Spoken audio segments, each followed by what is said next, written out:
Bom, pessoal, vamos dar início, né, vamos falar um pouco sobre bombas hidráulicas, né, introdução e conceitos iniciais, a necessidade de se elevar a água e transportá-la para locais mais distantes, não é de agora.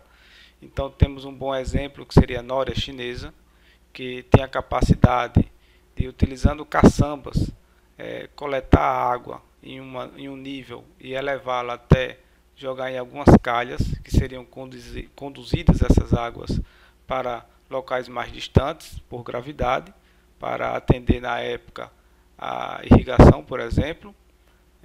A princípio, essa roda ela poderia ser conduzida ou tendo a sua rotação com energia fornecida por animais ou humana, mas posteriormente o próprio fluxo da água também tinha a função de rotacionar.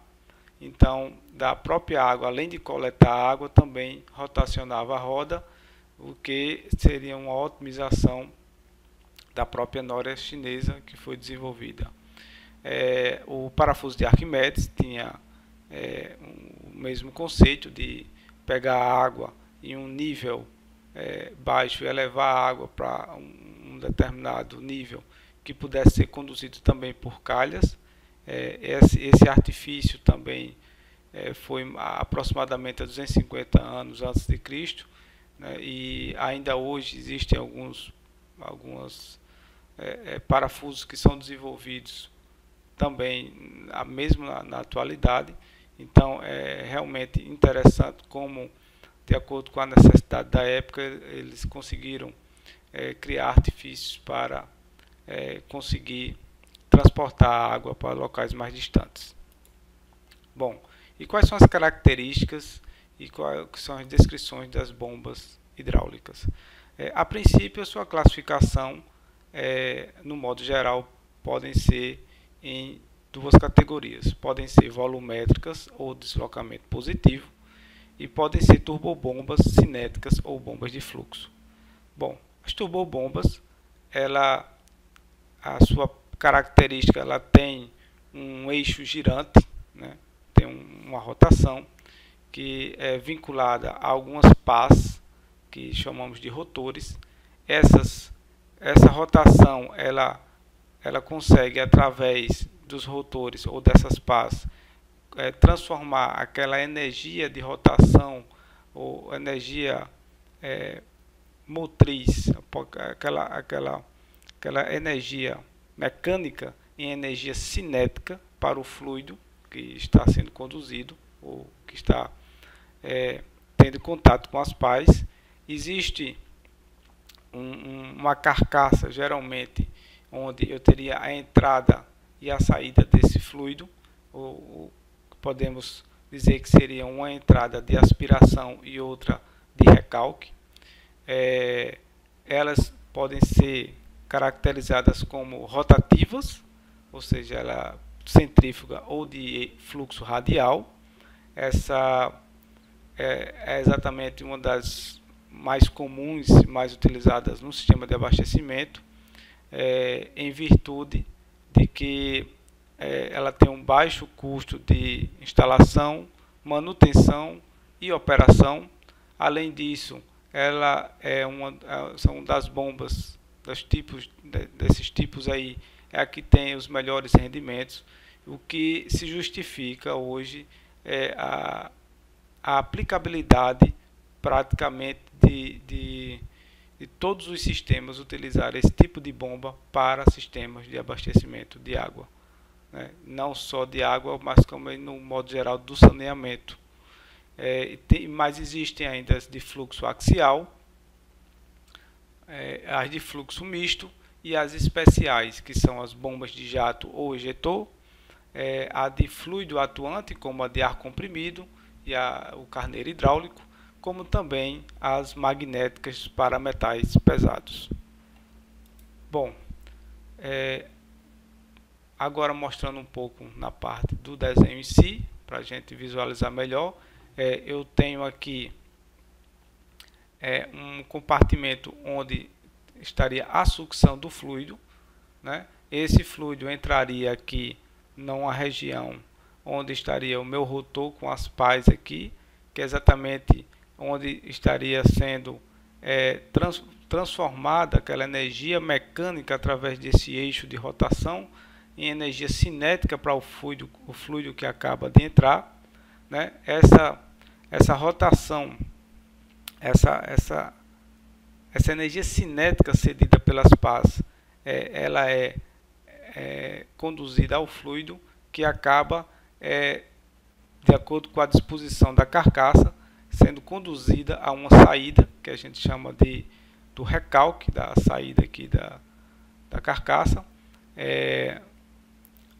A característica do rotor é uma característica bastante importante, porque dependendo da bomba em si e das características do rotor, eu tenho um leque de opções para o atendimento daquela minha necessidade.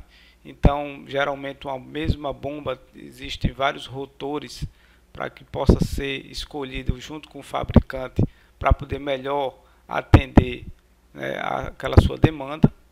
Dentro desse contexto, podemos apresentar aqui uma curva, um gráfico padrão do fabricante de uma bomba, né? Isso aqui vamos dizer assim, peguei essa informação para mostrar a vocês o quanto existe de importância cada uma das variáveis que agrega uma bomba.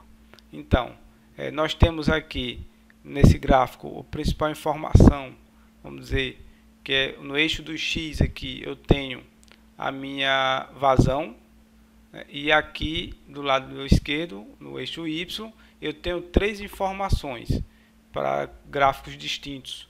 Eu tenho a princípio minha altura manométrica nesse gráfico superior, tenho nesse gráfico intermediário a minha potência em CV, e eu tenho aqui o meu NPSH requerido também aqui em metros, né? Outra informação que eu tenho aqui são as curvas de rendimento, né, em porcentagem, e aqui eu tenho a informação da rotação nominal em RPM do meu eixo junto com o rotor.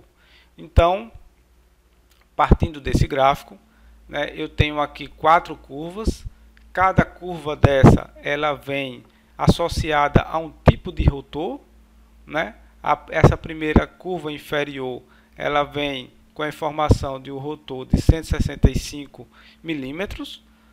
A segunda curva ela com o rotor de 175 milímetros.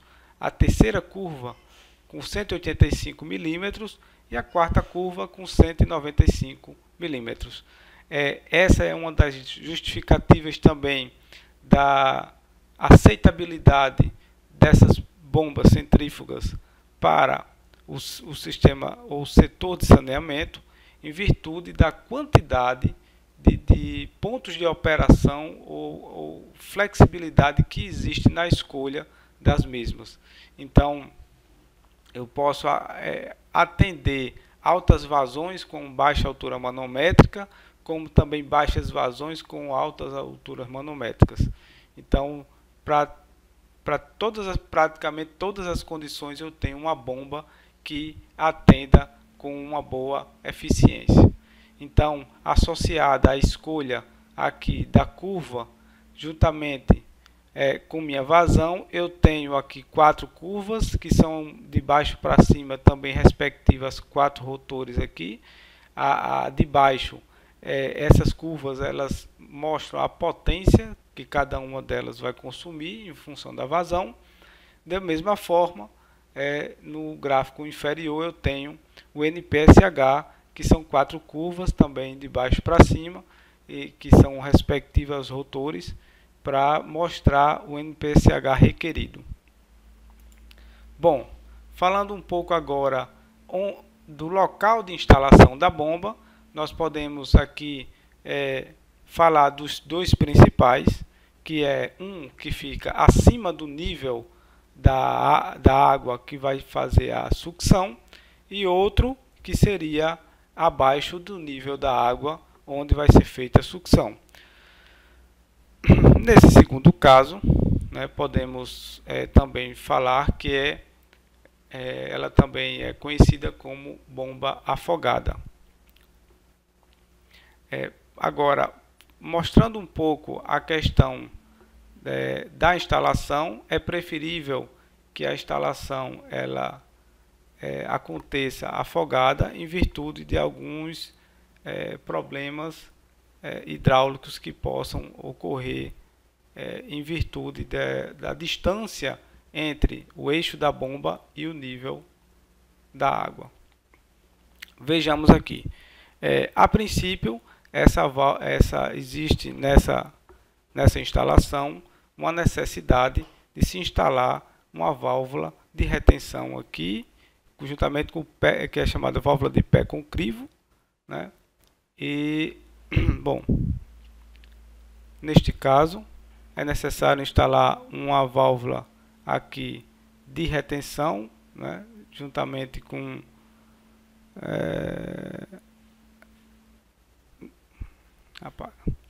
neste caso, é necessário instalar uma válvula de pé com crivo, que ela vem juntamente com uma válvula de retenção, em virtude de que toda essa tubulação aqui na parte de sucção ou de aspiração, ela tem que estar preenchida com o fluido, no caso aqui a água, para que a bomba possa operar corretamente.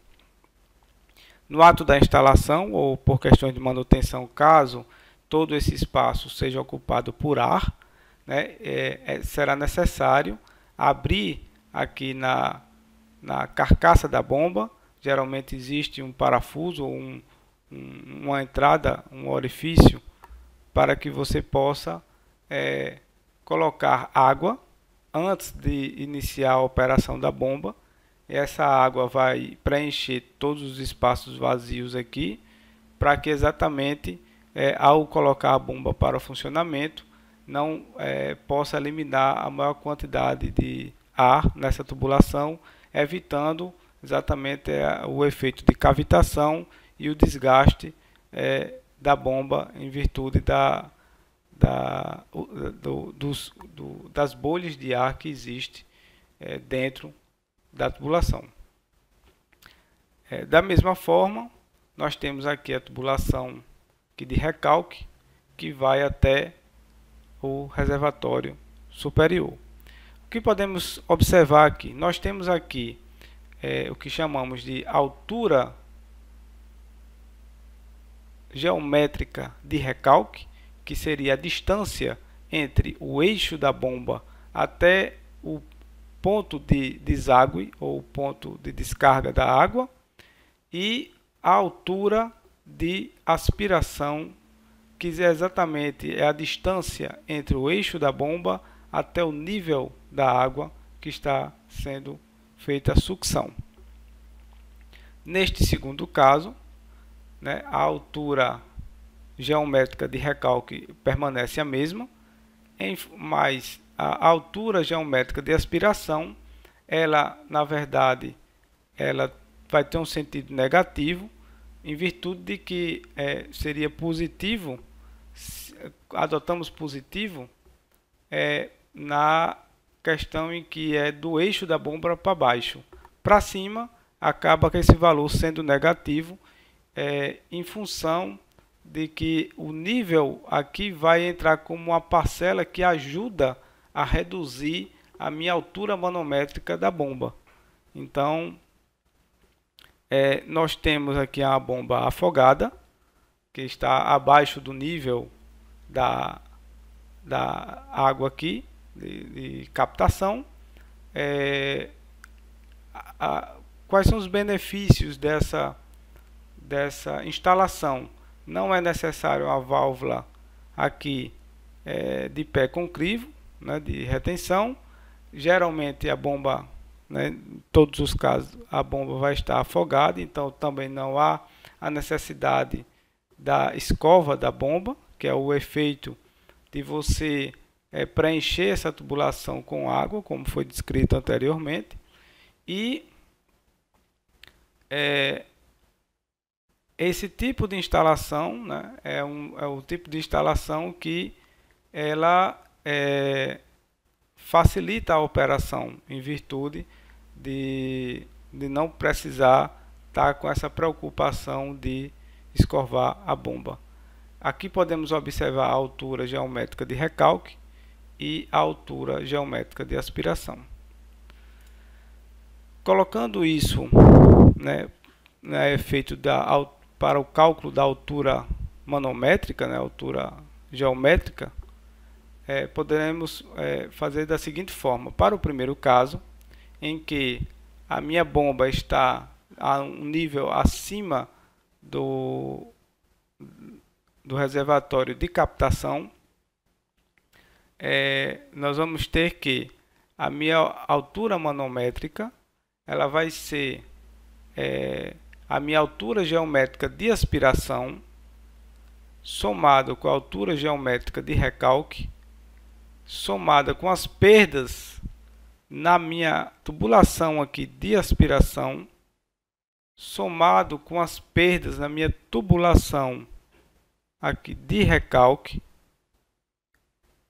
somado também com uma parcela da energia cinética com que o fluido ele penetra uma velocidade nessa tubulação. Ou seja, se esse nível obviamente está diminuindo em função do tempo. Essa parcela é praticamente desprezível em considerações demais, mas ela existe, então ela permanece aqui na equação. Então, para o caso em que a minha bomba ela é afogada, então a minha altura geométrica de aspiração ela tem um valor negativo.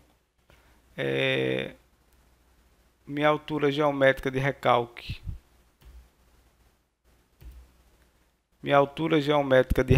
permanece a mesma. Eu tenho ainda a minha altura, minhas perdas na minha aspiração, mais as perdas no recalque, mais a energia cinética em virtude da velocidade do fluido.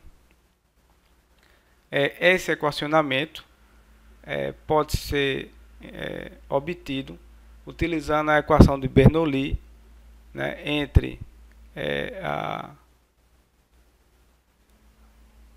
utilizando esse equacionamento pode ser obtido utilizando a equação de Bernoulli. Bom, podemos dizer então, com base no que mostramos no slide anterior, de que minha altura geométrica é minha altura geométrica de recalque em conjunto com minha altura geométrica de aspiração, que ela pode ter o valor positivo, né? No caso da minha bomba está acima do nível do reservatório de sucção, ou valor negativo, caso a minha bomba esteja afogada. A minha altura manométrica, então, poderia ser reformulada a equação como minha altura geométrica mais o somatório aqui das minhas perdas e daquela parcela da energia cinética. Se abrirmos essas contas das perdas utilizando a fórmula universal de Darcy-Weissenbach, podemos encontrar o equacionamento logo a seguir, em que nós temos aqui todo o equacionamento, né, em função da minha velocidade. Ao convertermos a velocidade em vazão, podemos observar que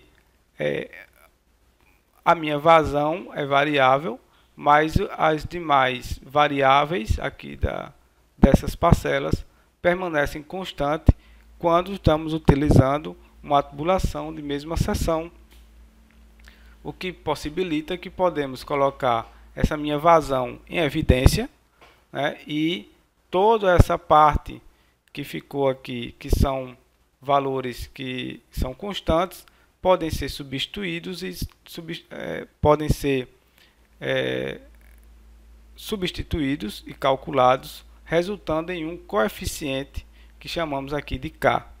Essa equação final é o que chamamos da curva característica do sistema, né? E essa equação é que possibilita que possamos traçar como é o comportamento do meu sistema, né? Do conjunto de tubulações, tanto da parte de tubulação de sucção e recalque, e qual o meu ponto de trabalho ao confrontarmos com aquela curva da bomba escolhida. E daí que podemos fazer um dimensionamento melhor para a nossa bomba, de tal forma que seu ponto de rendimento seja máximo e que atenda a minha vazão e altura manométrica desejada.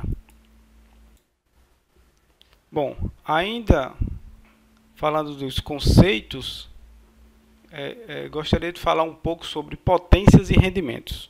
A minha potência hidráulica ela é definida como meu peso específico vezes a vazão vezes a altura manométrica. O meu rendimento, por definição, ele é a potência útil dividido pela potência total, ou a potência que eu recebo da minha fonte. Neste caso, a minha bomba recebe a potência motriz fornecida pelo eixo, né, que tem a origem no motor, e a minha potência hidráulica, a minha potência útil que eu forneço ao meu sistema.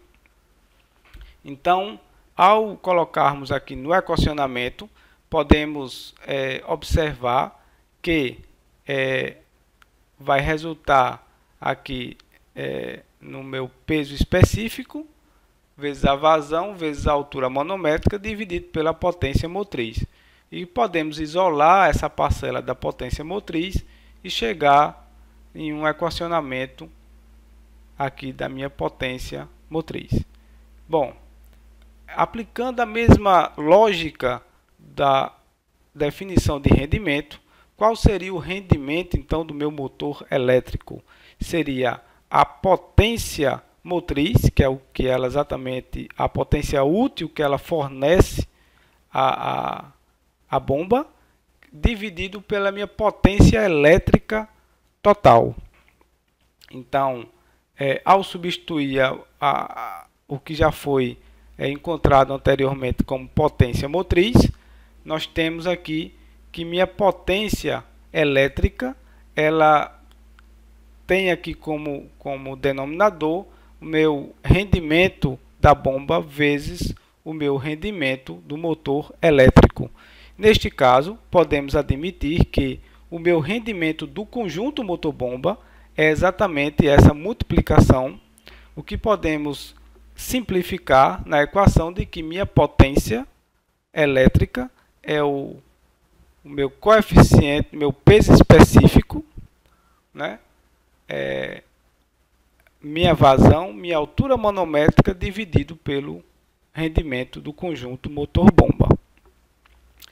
Neste caso, ao substituirmos o peso específico e colocarmos no sistema internacional as unidades das variáveis dentro do equacionamento, a minha potência em kW seria 9,81 vezes a minha vazão em metro cúbico por segundo vezes a minha altura manométrica em MCA dividido pelo rendimento em decimais, o que resultaria na minha potência em kW.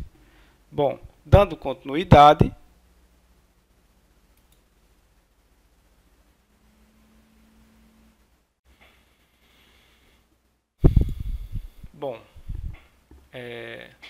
dando continuidade ao assunto, vamos falar hoje de perdas de energia aplicada a bombas hidráulicas. As perdas de energia na bomba, elas podem ocorrer de duas formas. Seriam as perdas externas e as perdas internas. As perdas externas ocorrem exatamente quando o motor que fornece a potência motriz, ela nessa transmissão até chegar à bomba, ela perde energia onde?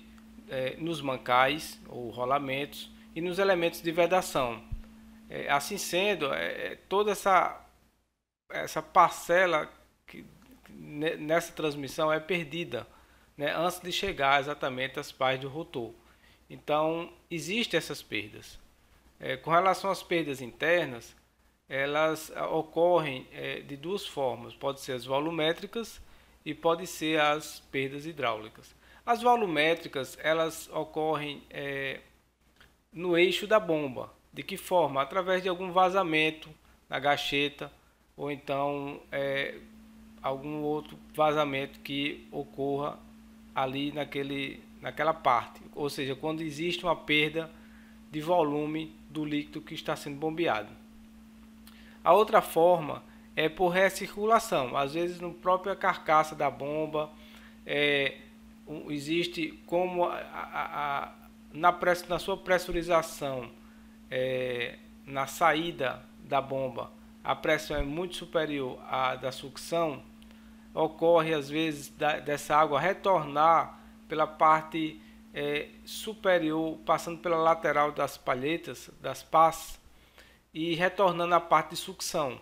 Então o que ocorre é uma recirculação da água no próprio invólucro das pás, e essa recirculação também ocasiona uma perda de energia, tendo em vista que aquela água terá que ser bombeada novamente, essa água que foi feita a recirculação. Bom, então nós temos aqui agora um exemplo com relação às perdas hidráulicas. As perdas hidráulicas, elas ocorrem no interior das tubulações, e elas podem, a princípio, nós podemos dividir em perdas hidráulicas. Seriam perdas de carga contínua ou localizada. Contínua são aquelas que ocorrem no interior das tubulações, tanto pela própria turbulência do fluido, como também pelo atrito nas paredes da tubulação. E as perdas localizadas ocorrem exatamente nas peças hidráulicas, nos acessórios, como uma curva de 90, um registro. Então, tudo isso proporciona perdas de energia. Então, é interessante calcular todas elas, inclusive para um bom dimensionamento de uma elevatória. Estamos aqui agora com um exemplo, que eu vou agora falar um pouco do enunciado. Nós temos aqui uma elevatória que vai operar 24 horas por dia, que ela está recalcando 48 litros por segundo por uma tubulação de ferro dúctil fundido, além de ter diversas peças hidráulicas conforme a imagem. Então podemos analisar um pouco aqui, que eu tenho aqui um reservatório inferior, né, e ele está a uma distância de 2,5 metros do eixo da bomba, e eu tenho um reservatório superior que ele está a uma distância de 55 metros do eixo da bomba. Esse reservatório está num nível abaixo da bomba, então esta bomba não está afogada, está num nível acima. Nós temos ali de acessórios, nós temos uma válvula de pé e o crivo nessa parte inferior. E aqui eu tenho uma curva de 90 graus. E após a acoplagem aqui da bomba, nós temos uma válvula de retenção já na parte de recalque. Temos aqui um registro de gaveta no início da subida aqui. E no final próximo ao reservatório nós temos uma curva de 90 graus. Este é o exemplo que nós vamos agora calcular a perda de carga ao longo de todo, tanto na parte da sucção como na parte de recalque ao longo de toda a tubulação. Bom, então usando a metodologia de transformar as perdas de carga localizada em perda de carga contínua, de forma a facilitar inclusive a soma dessa perda, existem na literatura várias tabelas que podem auxiliar nesse processo em função do diâmetro. Então vamos ter aqui como exemplo uma válvula de pé com crivo. Ele tem um comprimento equivalente em função do diâmetro de 250, ou seja, ao multiplicar isso aqui pelo diâmetro daquela peça, que no caso do nosso exemplo é de 300 milímetros ou 0,3 metros, nós temos como resultado uma perda, um comprimento equivalente de 75 metros. Da mesma forma, para uma curva de 90, nós temos que é de 30 o comprimento equivalente para o diâmetro, e ao multiplicar pelo diâmetro de 0,3 metros, nós temos também uma perda de 9 metros. A perda de carga contínua no trecho de aspiração foi aqui calculada em 3 metros. Ao somarmos, podemos também perceber que a perda de carga localizada foi bastante significativa em função da perda de carga contínua, tendo em vista que o trecho de sucção é bastante pequeno. Então, realmente, a contribuição da perda ali naquele local, para perda de carga contínua, não seria tão significativa. Então, como total, a minha perda na aspiração seria de 87 metros. No recalque, nós temos aqui uma válvula de retenção, uma curva de 90, um registro de gaveta aberto, uma saída de canalização e um tubo de recalque. Bom, em todos estes, usando a mesma metodologia, é possível consultar a tabela. E o diâmetro lá que nós temos é de 250 milímetros ou 0,25 metros. E ao multiplicarmos, nós temos aqui o comprimento equivalente em metros de cada uma das peças hidráulicas que existem no recalque. E somado a isso, nós temos o tubo que ali não mostra no enunciado, mas ele tem um comprimento total de 2,200 metros. Então, no final, nós temos um comprimento equivalente de 2.250,7 metros. Bom, utilizando todos esses dados, nós agora podemos calcular qual seria a nossa velocidade na aspiração, qual seria a velocidade do fluido nessa aspiração. Então, podemos usar aí, tendo como informação a vazão, nós podemos usar a equação da continuidade, que a vazão é a velocidade vezes a área, só que isolando a velocidade e colocando a área em função do diâmetro, que é πd ao quadrado dividido por 4, e substituindo os demais valores, nós obtemos o valor de 0,679 metros por segundo. Então, de acordo com a viscosidade da água, aproximada aí para 10 elevado a menos 6 metros ao quadrado por segundo, o número de redes nós também podemos calcular e chegamos ao valor de 2,04 vezes 10 elevado à quinta. Então, o coeficiente de Darcy, que a gente vai precisar para aplicar na fórmula, e tomando por base a fórmula de Swamy-James, ao substituirmos aqui os valores do número de Reynolds, da rugosidade e do diâmetro, nós encontramos um valor de 0,0168. Então, a perda de carga na sucção, podemos substituir diretamente na fórmula universal, nós encontramos de 0,115 metros. A altura manométrica de aspiração, então, vai ser exatamente a minha perda de carga, o meu desnível, lá que então, a perda de carga na altura manométrica de aspiração será exatamente meu desnível geométrico mais as perdas.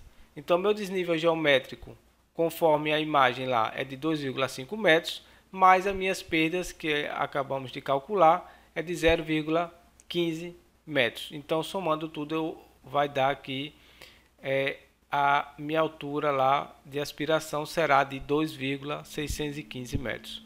Então, seguindo o mesmo procedimento análogo para os dados de recalque, nós encontramos que a velocidade de recalque lá é de 0,978 metros por segundo. O número de Reynolds resultante é de 2,45 vezes 10 à quinta.